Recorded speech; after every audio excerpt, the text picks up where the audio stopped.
வாழ்க வையகம், வாழ்க வைയகம், வாழ்க വളമുടൻ. വേദാദ്രി മഹർഷിയുടെ ജീവചരിത്രം, എൻ്റെ ആത്മചരിത്രം, അധ്യായം 7. എൻ്റെ ജീവിത സൃഷ്ടി വിചിത്രമായതാണ്. ഒരു ഭാഗം കുടുംബത്തിലെ പ്രശ്നങ്ങൾ മാറി മാറി വന്നുകൊണ്ടിരിക്കും. ഞാൻ ദുഃഖിക്കും, ചിന്തിക്കും, പരിഹാരം കാണും, ധൈര്യം നേടും. മറുവശം തത്വാന്വേഷണത്തിൽ ഞാൻ തുടർച്ചയായി ഏർപ്പെട്ടുകൊണ്ടിരിക്കുകയും ചെയ്യും. അപ്പോഴും ഞാൻ ചിന്തിച്ചുകൊണ്ടേയിരിക്കും. ഓരോ സംഭവത്തിലും പ്രവൃത്തിയിലും ഫലത്തിലും പ്രകൃതിയുടെ ഘടനയെ ഞാൻ സൂക്ഷ്മമായി പരിശോധിച്ച് തെളിവ് നേടും. ഈ വിഷയത്തിൽ എനിക്ക് ദിനം തോറും സന്തോഷം കൂടിക്കൂടി വന്നു. രണ്ടാം വിവാഹത്തെക്കുറിച്ചുള്ള എൻ്റെ ഭാര്യയുടെ നിർബന്ധം എൻ്റെ ജീവിതത്തിൽ ഒരു പ്രശ്നമായി മാറി. എങ്കിലും ഈ പ്രശ്നം കാലത്താൽ തീരുമെന്ന് അതിനെ മാറ്റി നിർത്തി മറ്റ് ഉത്തരവാദിത്തങ്ങളിൽ ഞാൻ ശ്രദ്ധിച്ചു പോന്നു. പഞ്ചഭൂത തത്വമെന്ന പൂങ്കാവിലമർന്ന് എൻ്റെ ഗവേഷണം ഞാൻ തുടർന്നു പോന്നു. അപ്പോൾ എൻ്റെ അറിവ് ദിനം തോറും അധികമധികം പ്രകാശം പരത്തി. മുൻപ് വിചാരിച്ചതുപോലെ ഞാൻ കാണുന്ന കാഴ്ചകളെല്ലാം പഞ്ചഭൂതക്കൂട്ട് കാഴ്ചയായി തന്നെ എനിക്ക് തോന്നി. ആദ്യം കുറേ നാളുകൾ ആകാശം എന്ന അവസ്ഥ ശരിയായി മനസ്സിലാകാതിരുന്നു. ഒടുവിൽ അത് മനസ്സിലാകുന്ന തികഞ്ഞ വിവരണം ലഭിച്ചു. അണുവിനെക്കുറിച്ചും തികഞ്ഞ വിവരണം ലഭിച്ചു.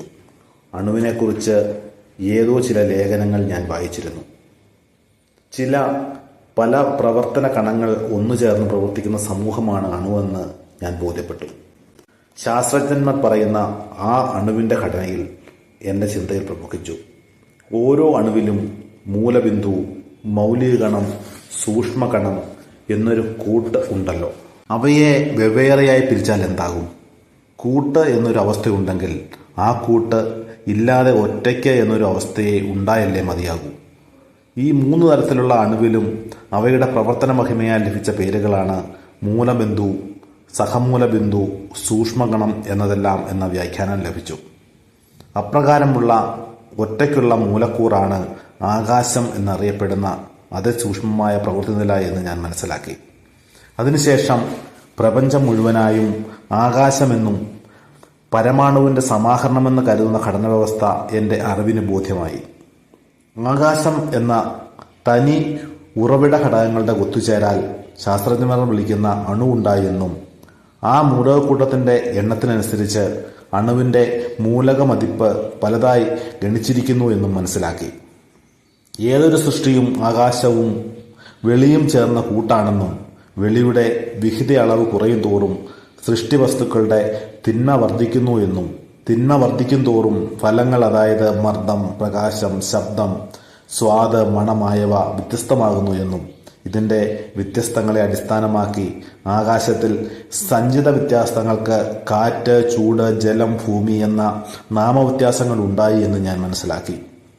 ആകാശം തന്നെ പ്രപഞ്ചമെന്ന പേരിയർക്ക തുടർക്കളം, മഹാപ്രവൃത്തിമണ്ഡലം മുഴുവതിലും അടിസ്ഥാനമായ പ്രവർത്തന ഉറവിട ഘടനയായി നിലകൊള്ളുന്നുവെങ്കിലും അതിൻ്റെ ആദ്യ നില എന്തായിരിക്കുമെന്ന ചിന്തയിൽ വീണ്ടും ഞാൻ മുഴുകി. ആകാശത്തിൻ്റെ അപ്പുറം എന്തായിരിക്കും? ശുദ്ധ വെളി മാത്രമല്ലേ ഉള്ളൂ. ഈ ശുദ്ധവെളിക്കും പരമാണു എന്ന ആകാശത്തിനുമുള്ള ബന്ധമെന്താണെന്ന് ഞാൻ പര്യവേക്ഷണം നടത്തുവാൻ ആരംഭിച്ചു. ഇതിനെക്കുറിച്ച് പല ദിനങ്ങൾ ഞാൻ ചിന്തിച്ചു പോന്നു. എനിക്ക് ഉള്ളിൽ നിന്നും അതിന് ഒരു വിശദീകരണവും കാഴ്ചയിൽ ലഭിച്ചു. ശുദ്ധവെളി തന്നെ പരമ്പൊരുൾ, അതിൻ്റെ പ്രവൃത്തി അവസ്ഥയാണ് പരമാണു എന്ന ആകാശം. ഈശ്വരൻ എന്നതും ശിവം എന്നതും ശുദ്ധവെളി തന്നെ. അതിൻ്റെ സൂക്ഷ്മ ചൈതന്യമാണ് ശക്തി അഥവാ ആകാശം. മനസ്സ് വികസിച്ചു നിലയായി, ഉള്ളുണർവ് പൂത്തുളഞ്ഞു. ഉള്ളിൽ അതിരില്ലാത്ത കടൽ പോലെ ദൃശ്യങ്ങളായി, തിരമാലകൾ കോടാനുകോടി ദൃശ്യങ്ങളായി ഒരു കവിതയും ഉടലെടുത്തു. ആ കവിത ഇതാണ്: ആദിയനും മെയ്പ്പുരളേ കടൽ പോലെன்று അതിലെഴുந்த ഇയക്കമെല്ലാം അലകൾ പോലാം പേദമുടൽ അലകളവൈ വിരിந்த போதும் പിരിയാതു കടലൈ വിട്ടു കടലൊன்றേനും വാദമിടും പല കൂടി അലകളൂടും വഴുവതും നിറൈന്തു നിന്തു മുടിവിൻ തന്നുൾ നീതമൊടു ഇണത്തിക്കൊൾ തന്മൈ പോറും നീളയറ്റ ഇയക്കമെല്ലാം മുടിയും മെയ്യിൽ.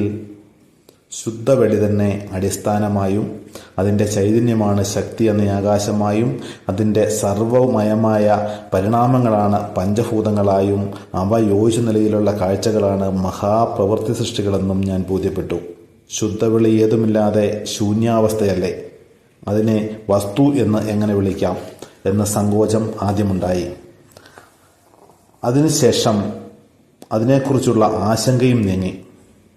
പ്രവൃത്തിയോട് പ്രവൃത്തിയെ താരതമ്യപ്പെടുത്തി നോക്കുന്ന ഗണന നിലയിലുള്ള അറിവിന് വെട്ടവെളി ഏതുമല്ലാത്ത അവസ്ഥയിൽ നിലകൊള്ളുന്നു.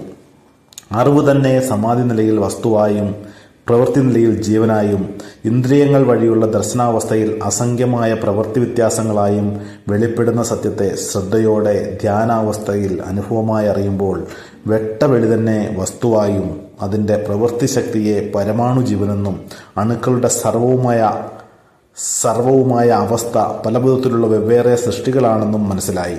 കൂടാതെ മഹാശക്തി കൊണ്ട് കോടാനുകോടി സൂര്യന്മാരും മറ്റ് ഗ്രഹങ്ങളും വെട്ടവെളിയിലാണ് ഒഴുകി നടന്ന് ഉരുണ്ട ഓടി പ്രവർത്തിച്ചു കൊണ്ടിരിക്കുന്നു എന്ന സത്യം ബോധ്യപ്പെട്ടതിൽ വെട്ടവെളി തന്നെ സർവശക്തനായ പരമ്പൊരുളൊന്നും എനിക്ക് മനസ്സിലായി.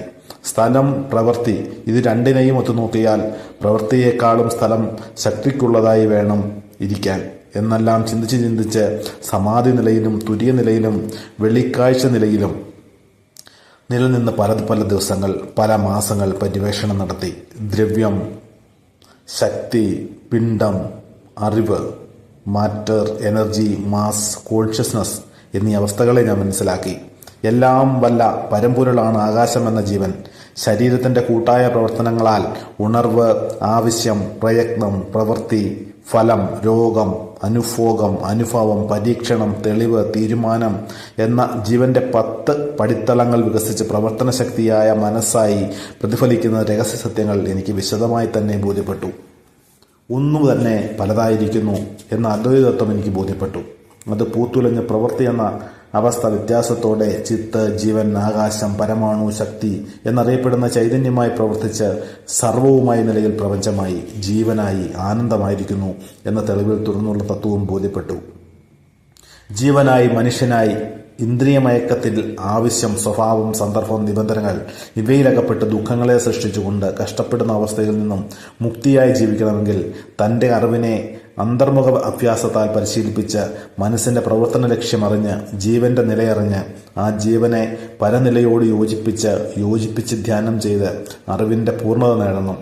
പിറവിക്കടലിനെ താണ്ടുവാൻ ഇതാണ് ശരിയായ വഴി.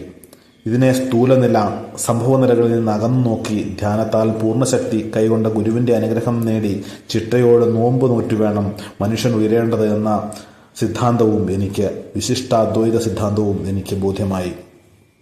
അറിവറിയും വിവരണത്തിൽ എത്രമാത്രം എനിക്ക് നേട്ടമുണ്ടായോ അത്രമാത്രം എൻ്റെ ജീവിതത്തിൽ തടസ്സങ്ങളും ബുദ്ധിമുട്ടുകളും ഉണ്ടായിക്കൊണ്ടേയിരുന്നു. എൻ്റെ ഭാര്യ എന്നെ 2ാം വിവാഹം കഴിക്കാൻ നാൾതോറും സമ്മർദ്ദത്തിലാക്കിക്കൊണ്ടിരുന്നു. കാലം കടത്തിക്കൊണ്ട് പോയിക്കൊണ്ടേയിരുന്നു. ഒരു ദിവസം കാവേരി എന്ന മാസികയിൽ ഒരു കഥ പ്രസിദ്ധീകരിച്ചിട്ടുണ്ടായിരുന്നു. അതിനെ വായിച്ച ശേഷം എൻ്റെ ഭാര്യ എന്നോടത് വായിക്കുവാനായി പറഞ്ഞു. ഞാൻ വായിച്ചു. എൻ്റെ കണ്ണുകളിൽ നിന്നും കണ്ണുനീർ വന്നു. ആ കഥയുടെ ചുരുക്കം ഇതാണ്. സ്നേഹം നിറഞ്ഞ ഭർത്താവും ഭാര്യയും സന്തോഷത്തോടു കൂടി ജീവിതം നയിച്ചു വരുന്നു. അവർക്ക് വിവാഹം കഴിഞ്ഞ് പല വർഷങ്ങൾ കഴിഞ്ഞിട്ടും കുട്ടികൾ ജനിച്ചില്ല. ബന്ധുക്കളും മറ്റുള്ളവരും ആ പെണ്ണിനെ കുറ്റപ്പെടുത്തുന്നു. മലടി എന്ന് മനസ്സ് വിഷമിപ്പിക്കുന്ന വിധം കുറ്റപ്പെടുത്തുന്നു.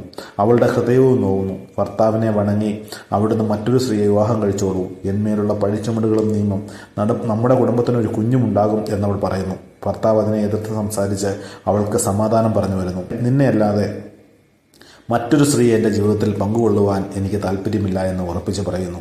ഞാൻ മരിച്ചാൽ നിങ്ങൾ മറ്റൊരു വിവാഹം കഴിക്കുമോ എന്നവൾ ചോദിക്കുന്നു. ഇപ്രകാരമെല്ലാം വേണ്ടാത്ത ചിന്തകൾ എന്തിനാണ് നിന്റെ മനസ്സിനെ വിഷമിപ്പിക്കുന്നത്? സമാധാനത്തോടു കൂടിയിരിക്കൂ എന്ന് പറഞ്ഞിട്ട് ഭർത്താവ് വീട്ടിൽ നിന്നും പുറത്തേക്ക് പോയി. അന്ന് രാത്രി അവൻ വീട്ടിൽ വന്നപ്പോൾ ഭാര്യ വീട്ടിലില്ല. അന്വേഷിച്ച് നോക്കി, എങ്ങും കണ്ടില്ല. അടുത്ത ദിവസം രാവിലെ കാവേരിയാറിനടുത്ത് അവളുടെ ശവം കിടക്കുന്നു എന്ന വാർത്ത വരുന്നു. ഇതാണ് കഥ. സ്വന്തക്കാരുടെയും ബന്ധുക്കളുടെയും പഴിവാക്കുകൾ ഒരു വശത്ത് അവളെ വിഷമിപ്പിച്ചു. ആ സാഹചര്യം മനസ്സിലാക്കി 2ാം വിവാഹം കഴിച്ച് തന്നെ പഴിവാക്കുകളിൽ നിന്ന് രക്ഷിക്കുവാൻ തയ്യാറാകാത്ത ഭർത്താവിൻ്റെ പിടിവാശി ഒരു വശം അവളെ വിഷമിപ്പിച്ചു. അവൾക്ക് ഈ അവസ്ഥയിൽ ജീവിതം തുടരാൻ ഇഷ്ടമില്ല എന്ന ഒരു പെണ്ണിൻ്റെ മനസ്സിനെ ദൃശ്യമാക്കി കാണിക്കുവാൻ ആ എഴുത്തുകാരന് ആ കഥയിൽ കഴിഞ്ഞിരിക്കുന്നു. കുട്ടികളില്ലാത്ത ഒരു സ്ത്രീയെ കണ്ട് മലടി എന്ന് ബന്ധുക്കൾ വിളിക്കുന്നത് എത്ര ദുഃഖകരമാണെന്ന് ബോധ്യപ്പെടുത്തുവാൻ ആ കഥാകാരൻ ആ കഥ എഴുതിയിരിക്കുന്നു. എങ്കിലും അദ്ദേഹത്തിൻ്റെ ചിന്തയെ പ്രകാശിപ്പിച്ച് കഥ മുഴുമിപ്പിക്കുവാൻ സാധിച്ചില്ല. അതിനെ ഒരല്പം കൂടി നീട്ടി നിർത്തിയിരിക്കുന്നു. ഭർത്താവ് തൻ്റെ സ്നേഹം നിറഞ്ഞ ഭാര്യയുടെ വേർപാട് സഹിക്കവയ്യാതെ വീട്ടിൽ നിന്നും ഇറങ്ങിയിട്ട് പിന്നീട് തിരിച്ചു വന്നതേയില്ല. ചില മാസങ്ങൾക്ക് ശേഷം ഋഷികേശിൽ സന്യാസി വേഷത്തിൽ കണ്ടതായി ആരോ പറയുകയുണ്ടായി എന്ന് പര്യവസാനിച്ചിരുന്നെങ്കിൽ എൻ്റെ കഥയും മാറിയിരിക്കും. പൂർണ്ണമാകാത്ത ആ കഥയാണ് എൻ്റെ ജീവിതത്തിൽ തടസ്സമായ ഒരു പാറക്കല്ല പോലെ നിന്നത്. ഞാൻ ആ കഥ വായിച്ചു. എനിക്കൊരു പിരിമുറുക്കം. എനിക്ക് എന്ത് ചെയ്യണമെന്നറിയില്ല. താങ്കൾ കഥ വായിച്ചു കഴിഞ്ഞോ എന്ന ഒരു വിജയനോട്ടത്തോടു കൂടി എന്നെ നോക്കിയവൾ ചോദിച്ചു. ആഴ്ന്ന ചിന്തയോടുകൂടി മൗനമായി ഞാനൊരു ദീർഘശ്വാസമെടുത്തു. അതിനു മുമ്പേ ധൃതിയിൽ അടുക്കളയിലേക്ക് അവൾ പോയി. രാജം എന്ന് വിളിച്ചു. അവളുടെ പേര് ലോകമ്മാൾ എന്നാണെങ്കിലും രാജമ്മാൾ എന്ന് എല്ലാവരും വിളിക്കുകയുള്ളൂ. ഉടുവാഞ്ചേരിയിൽ ഞങ്ങൾ വിലയ്ക്ക് വാങ്ങിയ വീട്ടിലാണ് അപ്പോൾ താമസിച്ചു വന്നിരുന്നത്. ഞാൻ വിളിച്ചപ്പോൾ അതിനുവേണ്ടി തന്നെ കാത്തിരുന്നവൾ പോലെ വേഗത്തിൽ അവൾ വന്നു. അവളുടെ മുഖത്ത് ഒരു വിജയ വെളിച്ചം വീശി. അവളുടെ 2 കൈകളും ഞാൻ ചേർത്ത് പിടിച്ചു. എൻ്റെ കണ്ണിൽ നിന്നും കണ്ണുനീർ ധാരധാരയായി ഒഴുകി. നിന്റെ മാനസികാവസ്ഥ എനിക്ക് മനസ്സിലായി. ഇനി ഞാൻ തടസ്സം പറയുവാനില്ല. നിന്നെയല്ലാതെ മറ്റൊരു സ്ത്രീയെ നിവർന്നു പോലും നോക്കാൻ ആഗ്രഹിക്കാത്ത എനിക്ക് ഇത്തരമൊരു അവസ്ഥ വരാൻ പാടില്ലായിരുന്നു. വന്നു കഴിഞ്ഞു. വിധിയെ ഒരളവ് വരെ മതിയാൽ ജയിക്കാം. എന്നാൽ ആ വിധി ഒരു കുരുക്കിൽ സാഹചര്യത്തിൽ കൊണ്ടെത്തിച്ചു. എൻ്റെ അറിവിനെ പ്രവർത്തിക്കാൻ പറ്റാത്ത അവസ്ഥയിലാക്കി. 2ാം വിവാഹത്തിന് ഞാൻ സമ്മതിച്ചു. എന്തെങ്കിലും ചെയ്യുമെന്ന് എൻ്റെ ശബ്ദമിടറിയ നിലയിൽ ഞാൻ പറഞ്ഞു. അവളുടെ വേർപാട് ഒഴിവാക്കുവാനായി അവളും കരഞ്ഞു. അങ്ങ് വിവാഹം കഴിച്ചാൽ ഒരു വിധത്തിൽ ഞങ്ങൾക്കുള്ളിൽ വഴക്ക് വരാതെ ഞാൻ നോക്കിക്കൊള്ളാം എന്നുകൂടി അവൾ പറഞ്ഞു. സങ്കടമുളവാക്കിയ ആപത്ത്. അടുത്ത ചില ദിവസങ്ങൾ കഴിഞ്ഞപ്പോൾ ഒരു ദുഃഖസംഭവം ഉണ്ടായി. ഒരു ദിവസം വൈകുന്നേരം ഓഫീസ് ജോലികളെല്ലാം തീർത്ത് സൈക്കിളിൽ മൗണ്ട് റോഡിൽ ഞാൻ പോയി. പഴയ ഒരു പാൽ കച്ചവടത്തിൻ്റെ ഒരു ഡയറി ഉടമ എനിക്ക് പണം തരാനുണ്ടായിരുന്നു. അത് ചോദിച്ചു വാങ്ങുവാൻ ഞാൻ പോയി. തിരിച്ചു വന്നപ്പോൾ ഗെയ്റ്റി ടാക്കീസും കഴിഞ്ഞ് കോമാളീസ് വരൻപേട്ട വരാവതിയും ഞാൻ കടന്നു. എതിരെ ഒരു 4 ചക്ര കാളവണ്ടി വന്നുകൊണ്ടിരുന്നു. എൻ്റെ സൈക്കിൾ ഹാൻഡിൽ ബാർ വെട്ടിക്കൊണ്ടിരുന്നു. ബ്രേക്ക് പിടിക്കുവാനായി ഞാൻ ശ്രമിച്ചിട്ടും കിട്ടിയില്ല. എൻ്റെ സൈക്കിളോടൊപ്പം ഞാനും ചേർന്ന് ആ വണ്ടിയിൽ ഇടിച്ചു. പരിസരത്തുണ്ടായിരുന്നവർ ബഹളം വെച്ചു. കാളവണ്ടി ചക്രത്തിൽ സൈക്കിൾ ഉടക്കി ഞെരുങ്ങിപ്പോയി. ഞാൻ ഇടിച്ച വേഗത്തിൽ എനിക്ക് നെഞ്ചിൽ കാര്യമായ പരിക്ക് പറ്റി. ഞാനും താഴെ വീണു. കാളവണ്ടിയുടെ മൂകത്തടി എന്നെ എതിർവശത്തേക്ക് തള്ളിയതിനാൽ ഞാൻ വണ്ടിയുടെ മുൻവശത്തേക്ക് വീണു. ചക്രത്തിനെ സൈക്കിൾ മൂട്ടുകട്ട പോലെ ആക്കി കളഞ്ഞു. വണ്ടി നിന്നു. അതിൻ്റെ മുമ്പിൽ 4 അങ്കുലത്തിൽ ഞാൻ വീണു കിടക്കുകയാണ്. എനിക്ക് അല്പം പോലും ബോധമില്ല. ഇതെല്ലാം ഒരു സെക്കൻഡിൽ നടന്നു കഴിഞ്ഞു. അരികിലുണ്ടായിരുന്നവർ എന്നെ പൊക്കിയെടുത്ത് അടുത്ത ഒരു കടയുടെ സമീപം ഇരുത്തി വെള്ളം തന്നു. 10 നിമിഷത്തിന് ശേഷം എനിക്ക് ഓർമ്മ തിരിച്ചു കിട്ടി. എല്ലാവരും പറഞ്ഞു കേട്ടറിഞ്ഞാണ് ഞാൻ ഇത്ര വലിയ ആപത്തിലാണ് പെട്ടതെന്നറിഞ്ഞത്. ശരീരത്തിലെല്ലാം ചതവ്, ചെറിയ ചെറിയ പരിക്കുകൾ. ഇടത്ത് കൈ പൊക്കാൻ സാധിക്കുന്നില്ല. വലത് കൈ കൊണ്ട് ഞാൻ തന്നെ തിരുമ്മി. അപ്പോഴാണ് ഇടത് കൈ കോളറസ്ഥി പൊട്ടി എന്നറിയുന്നത്. വലത് കൈ കൊണ്ട് ഇടതുവശത്ത് പൊട്ടിയ അസ്ഥികൾ ഞാൻ ചേർത്ത് പിടിച്ചു. ഞാൻ പാൽ വ്യാപാരം ചെയ്തുകൊണ്ടിരുന്ന സമയത്ത് എൻ്റെ അടുക്കൽ ജോലി നോക്കിയിരുന്ന ഒരു പയ്യൻ പ്രതീക്ഷിക്കാതെ ആ സമയം അതുവഴി വന്നു. അവനെ പുറകിൽ വരാൻ പറഞ്ഞതിന് ശേഷം ഞാനൊരു റിക്ഷയിൽ കയറി നേരെ സെൻട്രൽ സ്റ്റേഷനെതിരെയുള്ള വലിയ ആശുപത്രിയിലേക്ക് പോയി. അവിടെ അത്യാഹിത വിഭാഗത്തിലുള്ള ഡോക്ടറിൻ്റെ അടുത്ത് എൻ്റെ അവസ്ഥ ഞാൻ പറഞ്ഞു. എന്നെ അവിടെ ഇരിക്കുവാൻ പറഞ്ഞിട്ട് പോയ ഡോക്ടർ 1 മണിക്കൂർ കഴിഞ്ഞിട്ടും തിരിച്ചു വന്നില്ല. മനപ്രയാസത്തോടു കൂടി അവിടെ നിന്ന് ഒരു റിക്ഷയിൽ കയറി ചിത്താത്തിരിപ്പേട്ടയിലുള്ള അസ്ഥി ഒടിവിന് ചികിത്സിക്കുന്ന ഒരാളിൻ്റെ അടുത്തെത്തി. അവിടെ ഉടനെ തന്നെ കെട്ടിട്ട് പരിക്കുകൾക്കെല്ലാം മരുന്ന് വെച്ച് കെട്ടി എന്നെ എൻ്റെ ജോലിക്കാരനൊപ്പം എഴുമ്പൂർ നിലയത്തിലേക്ക് അയച്ചു. ഇതിനുള്ളിൽ എനിക്ക് പറ്റിയ പരിക്കിൻ്റെ വിവരം വഴിയിൽ കണ്ടുമുട്ടിയ ഒരാൾ മുഖേന വീട്ടിലേക്ക് പറഞ്ഞയച്ചു. കാറിൽ ഇടിച്ച് പരിക്ക് പറ്റി അസ്ഥി ഒടിഞ്ഞ് ഞാൻ ആശുപത്രിയിൽ പ്രവേശിക്കപ്പെട്ടതായി അദ്ദേഹം വീട്ടിൽ പോയി പറഞ്ഞു. ഈ വാർത്ത കേട്ട് എൻ്റെ ഭാര്യയും അമ്മയും കരഞ്ഞ കരച്ചിൽ കേട്ട് നാട് തന്നെ ദുഃഖിച്ചു. ഞാൻ ജീവനോടെ തിരിച്ചു വരാൻ സാധ്യതയില്ല എന്ന രീതിയിൽ വാർത്ത പ്രചരിച്ചു. ഉടൻ തന്നെ എൻ്റെ സുഹൃത്തുക്കളിൽ ഒരാളായ കപൂർ സാഹിബ് എൻ്റെ അമ്മയ്ക്കും ഭാര്യയ്ക്കും ആശ്വാസം പറഞ്ഞിട്ട് ഞാൻ പോയി നേരിൽ കണ്ട് അന്വേഷിച്ച് വരാമെന്ന് പറഞ്ഞ് പുറപ്പെട്ട് എഴുമ്പൂർ നിലയത്തിലേക്ക് വന്നു. എനിക്കും അദ്ദേഹത്തിനും 1-ാം ക്ലാസ് ടിക്കറ്റ് ഉണ്ടായിരുന്നതിനാൽ 1-ാം ക്ലാസ്സിൽ ഉടുവഞ്ചേരിക്ക് രാത്രി 10:30 മണിക്ക് ഞങ്ങൾ വന്നു. എന്നെ കൊട്ട കനങ്ങാൻ സാധിച്ചില്ല. വണ്ടി അല്പനേരം നിർത്തിയിട്ടിരുന്നു. 4 പേര് വന്ന് എന്നെ പൊക്കിയെടുത്തിറക്കി. പിന്നീട് ഒരു കട്ടിൽ വരുത്തി അതിൽ കിടത്തി വീട്ടിലേക്ക് എടുത്തുകൊണ്ടുപോയി. എൻ്റെ കെട്ടുകളും എഴുന്നേറ്റ് നിൽക്കുവാൻ സാധിക്കാത്ത എൻ്റെ അവസ്ഥയെ നേരിൽ കണ്ട എൻ്റെ ഭാര്യയുടെ പൊട്ടിക്കരച്ചിൽ കണ്ട് എന്നെക്കൊണ്ട് സഹിക്കാൻ കഴിഞ്ഞില്ല. അവളെ അരികിൽ വിളിച്ച് എനിക്ക് അസ്ഥിപൊട്ടലല്ലാതെ വേറെ പരിക്കുകൾ അധികമില്ല, എല്ലാം ഒരാഴ്ചയിൽ ഭേദമാകുമെന്ന് ഞാൻ പറഞ്ഞു. അന്ന് രാത്രി എൻ്റെ സമീപം ഉദ്ദേശം 25 പേരുണ്ടായിരുന്നു. ആരും ഉറങ്ങിയില്ല. എനിക്ക് ഒരു 2 ഔൺസ് നല്ലെണ്ണ കുടിക്കുവാനായി തന്നു. 2 മണിക്ക് ശേഷം അല്പം ഉറക്കം വന്നു. അടുത്ത ദിവസം മുതൽ പല നാട്ടിൽ നിന്ന് എന്നെ കാണാൻ ബന്ധുക്കൾ വന്നുകൊണ്ടിരുന്നു. ചിലവ് അധികരിച്ചു. ഒരാഴ്ച കഴിഞ്ഞു. പൊട്ടിയ അസ്ഥി കൂടിയില്ല. അതിനുശേഷം പുത്തൂർ ചെന്ന് ഞാൻ കെട്ടിട്ട് വന്നു. ഒരാഴ്ചയിൽ അസ്ഥി കൂടി, മുറിവുകൾ ഉണങ്ങി. ഈ കാരണങ്ങളാൽ വിവാഹം ആ ആണ്ടിൽ നടന്നില്ല. വീണ്ടും 4 മാസത്തിന് ശേഷം ചെന്നൈയെ യുദ്ധസുരക്ഷയുടെ ഭാഗമായി ഒഴിപ്പിച്ചുകൊണ്ടിരിക്കുകയായിരുന്നു. പോസ്റ്റ് ഓഫീസിനെ കോയമ്പത്തൂരിലേക്ക് മാറ്റുവാൻ തീരുമാനിച്ചു. ഓഫീസ് അവിടത്തേക്ക് മാറ്റി. ഞാൻ 6 മാസത്തേക്ക് അവധിയെടുത്തു. ലുങ്ക് വ്യാപാരം എനിക്ക് നല്ല വരുമാനം നൽകി വരുന്നു. എൻ്റെ അമ്മായി, അച്ഛൻ, ചേച്ചി എല്ലാവരും ചെന്നൈയിൽ നിന്ന് എൻ്റെ വീട്ടിലേക്ക് പോന്നു. എല്ലാവർക്കും വരുമാനത്തിനും തൊഴിലിനും വഴി കാണുവാനായി തുണി വ്യാപാരം ഞാൻ സ്വന്തമായി ആരംഭിച്ചു. അതുവഴി ദിവസം തോറും ഉദ്ദേശം 10 രൂപ വരവുണ്ടായി. ശേഷം എന്താണ്? കോയമ്പത്തൂർ ചെന്ന് ഓഫീസിൽ പ്രവേശിക്കണം. വിവാഹ ഏർപ്പാടുകൾ നടത്തണം. കവിതകൾ. കടമയറിഞ്ഞാൽ ദുഃഖമേത്? കടം കൊണ്ടു ഞാൻ സമൂഹത്തിനെല്ലാം കഠിനാധ്വാനത്താൽ നേടിയവയെക്കൊണ്ട് കടം തീർക്കുവാൻ എൻ്റെ ശരീരം ജ്ഞാനം രണ്ടും ആശയത്തോട് സമർപ്പിച്ച് സേവ ചെയ്യും ഞാൻ. കടം തന്നവർക്ക് എൻ്റെ നന്ദി മറക്കില്ല ഞാൻ.